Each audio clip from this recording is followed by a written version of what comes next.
Halo, nama saya Kiki. Saya analis kepegawaian ahli pertama Kanwil Kepri. Halo, perkenalkan nama saya Selvia Maidar.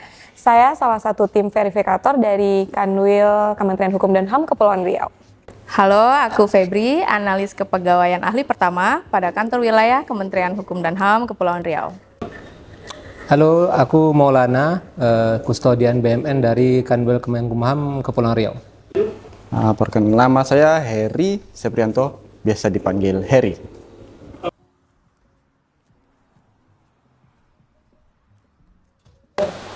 Dari tahun 2019. Berarti ini keberapa kali ya? Kurang lebih 4 kali. Kalau tahun ini baru sekali ini sih. Baru sekali ini? Iya, baru sekali ini. Ini kali kedua jadi tim verifikator, CSN. Ini baru pertama kalinya saya jadi tim verifikator. Verifikator tiga kali.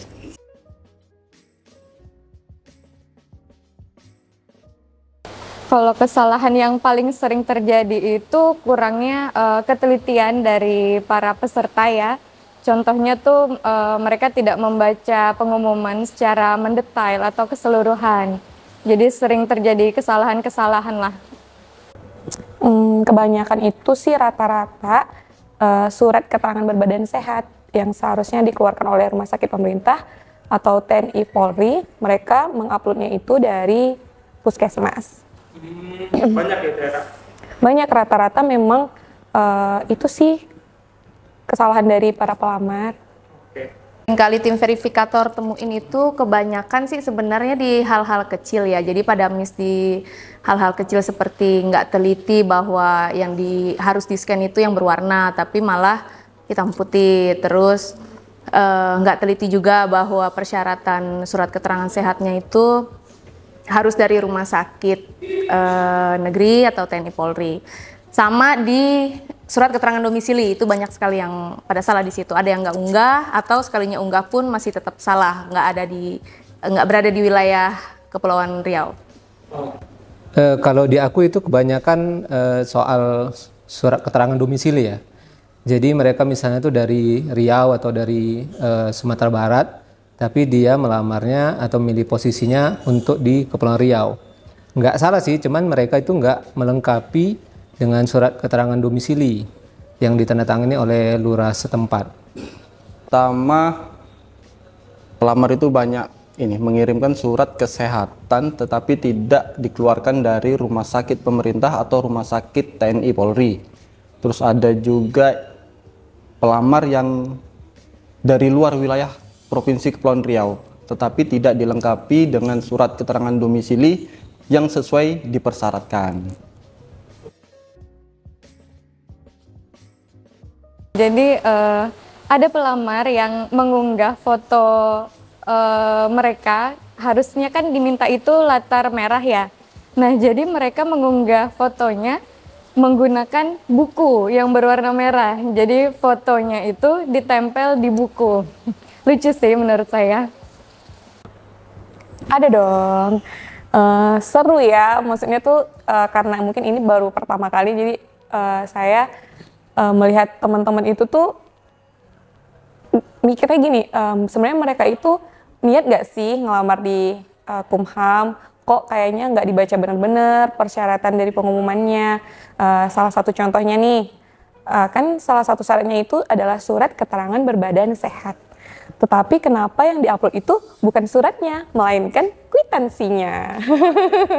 Iya, jadi yang upload itu kwitansi untuk pembayaran tes kesehatan itu. Jadi maksudnya teman-teman pelamar mau suruh kita yang bayar. Banyak sih hal-hal lucu ya. Jadi kita tim verifikator tuh sampai ngelihat segitu detailnya sampai ke kolom-kolom riwayat pekerjaan gitu. Jadi malah banyak nyeritain kisah sedih di hari minggunya gitu, pengalaman pribadinya gitu. Jadi malah kita terhibur juga sih sama hal itu. Gitu. Sama ada satu lagi posisi jabatan yang dilamar. Ada waktu itu ditemuin posisi jabatan yang dilamar sebagai Bapak Menteri Hukum dan HAM.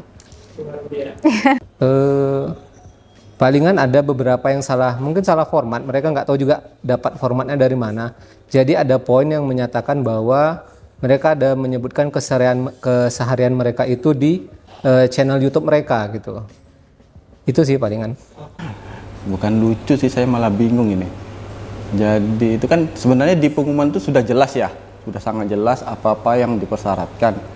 Tapi nggak tahu pelamar ini entah karena terlalu semangat atau ada juga yang kreatif. Jadi saya menemukan pertama itu surat kesehatan yang saya identifikasi itu hasil editan. Jadi nggak tahu itu surat kesehatannya siapa, dengan dia untuk nama, tempat tanggal lahir, NIK itu diganti dengan identitas dia dengan cara ditempel dengan kertas. Jadi nama, tanggal lahir, NIK itu ditempel dengan jenis font dan besar yang beda-beda. Jadi bukan karena saya yang jeli.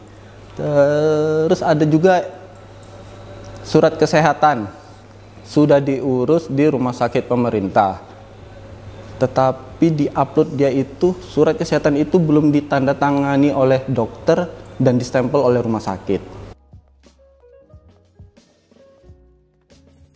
Oke, untuk adik-adik yang ingin melamar di Kemenkumham, untuk lebih teliti lagi, membaca pengumuman secara teliti dan berhati-hati dalam mengisi setiap formatnya, dibaca lagi, diteliti lagi, semangat pokoknya, jangan lupa berdoa dan berusaha terus aja. Pesannya itu gulak sih untuk teman-teman yang udah lolos administrasi. Semoga teman-teman bisa lolos lagi di tahap berikutnya. Rajin belajar deh ya pokoknya. Jangan lupa untuk berdoa dan minta restu orang tua. Dan bagi teman-teman yang memang belum beruntung, belum lolos administrasi, kita coba lagi di lain kesempatan. Semangat! Tetap semangat sih, tetap optimis. Yang masih ada kesempatan untuk upload sanggahan, silakan diteliti lagi, dicermati lagi apa yang membuat berkasnya ditolak gitu. Jadi semoga aja bisa lulus dan ikut ujian. Semangat. Untuk teman-teman yang alhamdulillah MS gitu ya, memenuhi syarat, mungkin bisa mulai mencari-cari contoh-contoh soal, atau kalau ada kayak tes CAT mungkin bisa mulai ikut, bagi yang gratis ataupun berbayar gitu ya, karena walaupun sebelum-sebelumnya udah pernah ikut, mana tahu ada beberapa perubahan soal dan lebih mengasah jiwa dan mental aja sih.